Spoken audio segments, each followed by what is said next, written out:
നിസ്കാരത്തിലുടനീളം സുന്നത്തുള്ള കാര്യങ്ങൾ. നേരത്തെ നിസ്കാരം തുടങ്ങുന്നതിന് മുമ്പ് സുന്നത്തുള്ള കാര്യങ്ങളെ കുറിച്ചാണ് ഇപ്പോൾ നാം പറഞ്ഞുകൊണ്ടിരുന്നത്. ഈ നിസ്കാരത്തിലുടനീളം സുന്നത്തുള്ള കാര്യങ്ങളാണ്. ഒന്ന്, ഹൃദയം കൊണ്ട് ഖുശൂ ഉണ്ടായിരിക്കുക. നിസ്കാരത്തിന് ഏറ്റവും പ്രധാനപ്പെട്ട വിഷയമാണ്. പരമാവധി ഖുശൂഓടുകൂടെ നിസ്കരിക്കുക എന്നത്. നല്ല ഭയഭക്തിയോടെ ആയിരിക്കണം. ഒരുപാട് ചരിത്രങ്ങൾ നമുക്കറിയാം. നിസ്കരിക്കുന്ന സമയത്ത് ശരീരത്തിൽ നേരത്തെ തറച്ചിരുന്ന അമ്പ് വലിച്ചെടുത്തിട്ട് അത് അറിഞ്ഞില്ല. നിങ്ങൾ എന്ത് നിസ്കാരം കഴിഞ്ഞിട്ട് എന്തേ നിങ്ങൾ വലിച്ചെടുക്കാത്തത് എന്ന് ചോദിച്ചു. നമ്മളൊക്കെ ഒരു ഉറുമ്പ് മുന്നിലൂടെ പോയാൽ വരെ അറിയും. നമ്മുടെ നിസ്കാരത്തിന്റെ ഖുശൂ അതാണ്. അപ്പൊ ഖുശൂ ഉണ്ടാവണമെങ്കിൽ ചില കാര്യങ്ങളൊക്കെ ചെയ്യണം. അത് വുളു എടുക്കുന്നത് മുതൽ ശ്രദ്ധിക്കേണ്ടതുണ്ട്. വുളു എടുക്കുമ്പോൾ പൂർണ്ണമായ വുളു എടുക്കുക.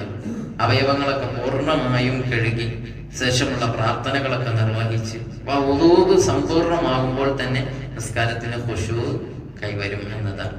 പിന്നെ നേരത്തെ പറഞ്ഞതുപോലെ എല്ലാ ചിന്തകളിൽ നിന്നും തിരക്കുകളിൽ നിന്നൊക്കെ മാറി മനസ്സിനെ ശാന്തമാക്കിയിട്ടായിരിക്കണം നിസ്കരിക്കാൻ നിൽക്കേണ്ടത്. അപ്പോഴാണ് നമ്മുടെ നിസ്കാരത്തിൽ ഖുശൂ ഉണ്ടാവുക.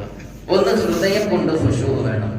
രണ്ട്, അവന്റെ അവയവങ്ങൾ കൊണ്ട് ഖുശൂ വേണം. ഇത് പലപ്പോഴും നമ്മൾ ശ്രദ്ധിക്കാത്ത ഒരു വിഷയമാണ്. നിസ്കാരത്തിലേക്ക് അങ്ങ് കയറി കഴിഞ്ഞാൽ തക്ബീർ ചൊല്ലിയാൽ പിന്നെ തുടങ്ങും അങ്ങനെ ചൊറിയാൻ തുടങ്ങും. കൈകൊണി അവയവങ്ങളൊക്കെ അടങ്ങിയിരിക്കണമെന്നാണ്. അടക്കണം.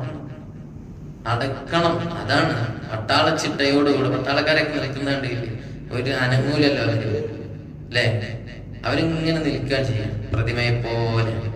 വേണ്ട സമയത്ത് മാത്രമേ അനക്കുള്ളൂ. സല്യൂട്ട് ചെയ്യേണ്ട സമയത്ത് മാത്രം. അതുപോലെയാണ് ഇത്. നിസ്കാരത്തിലേക്ക് കയറിയാൽ പലപ്പോഴും പിന്നെ തൊപ്പി അല്ലെ തലയിലിട്ടതിന് പിന്നെ ഇങ്ങനെ കുറെ പാൻറ് ഇങ്ങനെ എടുത്തിട്ട് തുണി എടുത്തിട്ട് ഇങ്ങനെ ചെയ്യാൻ പാടില്ല. അത് ഖുശൂവിനെതിരാണ്. വിശുദ്ധ ഖുർആനിൽ അല്ലാഹു തആല പറഞ്ഞു, ഖദ് അഫ്ലഹൽ മുഅ്മിനൂന അല്ലദീന ഹും ഫീ സ്വലാത്തിഹിം ഖാശിഊൻ. മുഅ്മിനീങ്ങൾ വിജയിച്ചവരാണ്. എങ്ങനെയുള്ള മുഅ്മിനീങ്ങൾ? അവരുടെ നിസ്കാരത്തിൽ അവർ ഭയഭക്തിയുള്ളവരാണ് എന്ന്. അപ്പൊ ഭയഭക്തിയോടുകൂടെ നിസ്കരിക്കുന്ന നിസ്കാരം നമുക്ക് വേണം. അല്ലാഹു തൗഫീഖ് നൽകുമാറാവട്ടെ. അപ്പൊ പരമാവധി ആ ഒരു ഭയഭക്തിയിലായിരിക്കണം നമ്മൾ നിസ്കാരത്തിലേക്ക് പ്രവേശിക്കേണ്ടത്.